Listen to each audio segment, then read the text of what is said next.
আজি হালুকার সেতুলে হতা হলে মাসে টল করে 54 বছর জনগণ দাবি আছিল দি হালুকার সেতু প্রত্যেক বছর না লাস্ট সম পরে হালুকার সেতু মেদিয়ে হয়তো বা পুরো পরিবার মরি যার গুই না হইলে আজিয়া ছেলে হালিয়ে মেয়ে মরার ইনশাআল্লাহ হালুকার সেতু আরা গুজুম আর হন দলের এজেন্ট লই নামি আর জনতার পক্ষই নামি হালুকার বিষ নুন পর্যন্ত শেষ বিন্দু রক্ত দিয়ে আন্দোলন করে যাই ইনশাআল্লাহ। আসসালামু আলাইকুম ওয়া রাহমাতুল্লাহি ওয়া বারাকাতুহু। আর এই ৮ আসন ২২ আংশিক ৫ আংশিক চাঁদগাঁও এবং বলখালিতে যারা অবস্থানরত আছেন আমি প্রত্যেকের দোয়া ভালোবাসা প্রার্থী এবং সারা বাংলাদেশের জনগণের হাতে আমি দোয়া প্রার্থনা করি। সামনে নির্বাচন হইব, ওই নির্বাচন বিধি আমি একজন প্রার্থী বেল্লা বিলিয়ারে অবশ্যই আমি নমিনেশন পেপার জমা দিই এবং আর নমিনেশন পেপার বৈধ ঘোষণা করা গিয়ে আলহামদুলিল্লাহ তরুণ সমাজের অজ্ঞ আগ্রহ আছিল, দাবি আছিল যে এবার আমরা নতুন কিছু চাই, যে মানুষের হাতে দুর্নীতি হইত না, যে মানুষ আইলে রাইতর গুম আরাম করত না, যে মানুষ আইলে দেশের সম্পদ দুর্নীতি বিদেশের মধ্যে পাচার হইত না। আলহামদুলিল্লাহ আজ যুব সমাজ আইতিয়নের পর ব্যাকুণ হদে এলমুগ্য মানুষ তো আইফাই জীবের নাম হাসানা জাহারি। আলহামদুলিল্লাহ আমি আশা করি এই ৮ আসনের মধ্যে যদি জনগণ ইনশাল্লাহ আর সাপোর্ট দেয়, আল্লাহ তালা যদি দয়া করে ইনশাল্লাহ এই ৮ আসনরে এনুক মডেল এলাকা বা আসন হিসেবে সাজাইম যে নতুন মানুষ শিক্ষা লইব এমপি হইলে এইভাবে দায়িত্ব পালন গরম পরে যদি আর আল্লাহ দয়া করে ইনশাল্লাহ। আমি আশা করি ইনশাল্লাহ আর তরুণ সমাজ আর তরুণী সমাজ এবং আর মুরব্বী হল আর মা বইনল আর নির্দেশ করতে ইনশাল্লাহ আমি প্রত্যাশা আছি। যেহেতু এখন বর্তমান আচরণবিধি আছে তাই আমি অনেক কথা হইতাম চাইলেও আমি হইতে না পারি।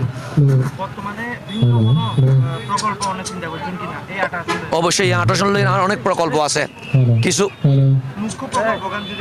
কিছু প্রকল্প আছে যেগুলো দিয়ে একদম মৌলিক সমস্যা এগুলি সমাধানের প্রকল্প আছে, আর এগুলো দিয়ে একজন আর আজি তরুণ যুব সমাজ যুবতী সমাজ ইতারার আগ্য প্রকল্প আছে। আজি বর্তমান হদ্দে তরুণ সমাজের নৈতিক অবক্ষয় ঘটটি আমি হয়তো অবক্ষয় নঘটিব কিনলে আজি আর তরুণ সমাজ হাস নফার বেহার হয় দেখি তো যে বেহার হয় এবার অলস সময় তো অবশ্যই হতক্ষণ গেমসও যাইব, হতক্ষণ এই সেই জায়গা যাইব গই ইনশাল্লাহ। এই তরুণ সমাজরে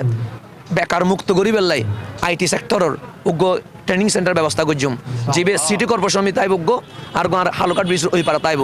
এই আইটি সেক্টরের প্রশিক্ষণের মাধ্যমে আর তরুণী সমাজ দেশত বইয়েরে বিদেশের মধ্যে জব করতে পারবে ইনশাআল্লাহ। এরপর আমি আর তরুণ সমাজরে যাতে করিয়ে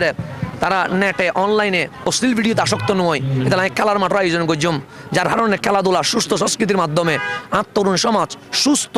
এখন পরিবেশের মধ্যে দায়িত্ব তারে এবং আর মুরব্বী হল যেন সুন্দর মতো তাদের জীবন হারাইতে পারে ইনোটা একটা ব্যবস্থা করছুম এবং আর নারী যারা বিধবা নারী আছে ইতার আল্লাহ যারা গরু ফালিত তারে ইতারা কৃষিকর্মের ব্যবস্থা করছুম এবং যারা গার্মেন্টসও চুরি করিবার মতো যুবযুক্ত ইতারা লেভেলে আরা গার্মেন্টস শ্রমিক ওই বেল্লায় যে ট্রেনিং দম পরে ইনোর ব্যবস্থা করছুম ইনশাআল্লাহ।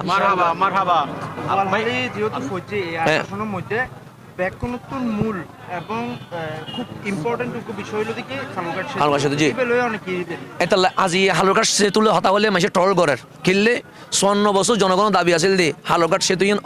আজি প্রত্যেক বছর না লাস্ট সম পরে হালুকার সেতু মেদিয়ে হয়তো বা পুরো পরিবার মরি যার গুই না হইলে আজিয়া ছেলে হালিয়ে মেয়ে মরার রক্তে লাল ও সাক্ষী হিসেবে আর হালুকাট ব্রিজ ইনশাআল্লাহ হালুকার সেতু আরা গুজুম কিনলে আর হন দলের এজেন্ট লই নামি আর জনতার পক্ষই নামি হালুকাট ব্রিজ নুন পর্যন্ত শেষ বিন্দু রক্ত দিয়ে আন্দোলন করে যাই ইনশাআল্লাহ। আর জনগণের লইয়ারে হালুকাট ব্রিজ বাস্তবায়ন করি চাইজম যদি নির্বাচিত হয় ইনশাআল্লাহ নাই ওয়াদা দিয়ে গেলাম।